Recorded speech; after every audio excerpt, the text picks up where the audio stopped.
안녕하십니까. 말씀이 힘이 있어 응원하는 교회 신월중부교회 최현강 목사입니다.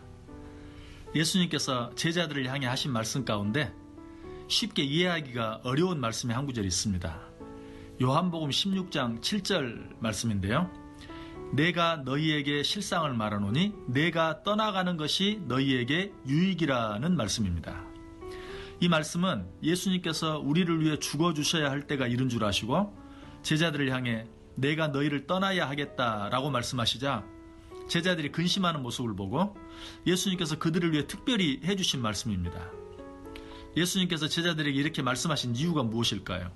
그것은 육신을 가진 예수님께서 제자들과 함께 있으니까 제자들은 늘 육신적인 예수님만 의지했습니다. 다시 말해서 예수님께서 조금만 그들과 멀리 계셔도 어찌할 줄을 모르고 예수님께서 잠시만 그들과 떨어져 있어도 안절부절했던 것입니다.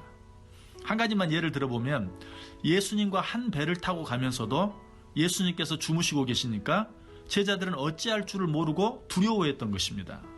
그리고 육신을 가지신 예수님께서 그들과 함께 계시니까 제자들이 늘 육신적인 것, 육신적인 나라만을 생각하면서 도무지 영적인 것, 보이지 아니하는 하나님의 나라를 생각하지 못했습니다. 뿐만 아니라 당시 제자들은 예수님 곁에만 있으려고 하지 밖으로는 한 발짝도 움직이려고 하지 않았습니다. 그래서 예수님께서 내가 너희를 떠나는 것이 너희에게 유익이라고 말씀하신 후 내가 떠나가지 아니하면 보혜사가 너희에게로 오시지 아니할 것이요 내가 떠나가면 내가 보혜사를 너희에게 보내리라고 말씀하셨던 것입니다. 즉 지금 주님께서는 제자들을 향해 육신을 가지고 이 땅에 온 내가 죽어서 너희를 떠나는 것이 그리고 너희 눈에 보이지 아니하는 보혜사 성령님이 오시는 것이 너희에게 더 유익이라고 말씀하고 계시는 것입니다. 이쯤에서 우리 자신들을 한번 바라볼 수 있어야 합니다.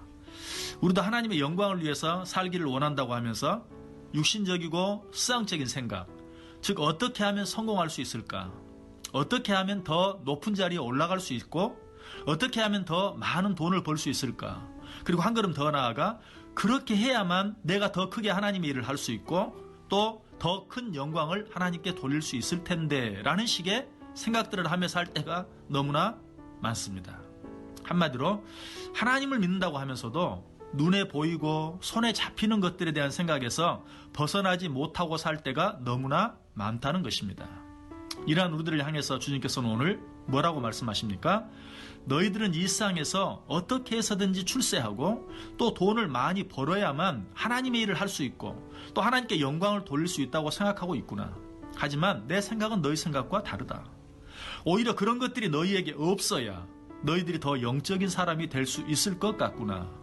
그런 것들이 너희들로부터 멀어져야 너희들이 비로소 성령의 음성을 들을 수 있겠구나 라고 말씀하고 계시는 것입니다.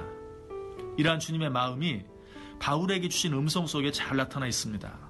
바울은 자기 육체에 있는 가시를 제하해달라고 3번이나 간절히 하나님께 간구했습니다. 그때 주님께서는 그의 가시를 제하해 주시는 대신에 뭐라고 대답해 주시죠? 내 은혜가 내게 족하도다. 이는 내 능력이 약한 데서 온전하여짐이라. 이 말씀을 듣는 순간 바울은 깨달았죠. 그래서 그는 도리어 크게 기뻐하며 뭐라고 고백합니까? 그러므로 도리어 크게 기뻐함으로 나의 여러 약한 것들에 대하여 자랑하리니 이는 그리스도의 능력이 내게 머물게 하려 함이라. 그러므로 내가 그리스도를 위하여 약한 것들과 능욕과 궁핍과 박해와 곤고를 기뻐하노니 이는 내가 약한 그때에 강함이라. 이 고백이 저와 여러분의 고백이 되기를 원합니다. 지금까지 말씀이 힘이 있어 흥황하는 교회 신월중부교회 최현강 목사였습니다.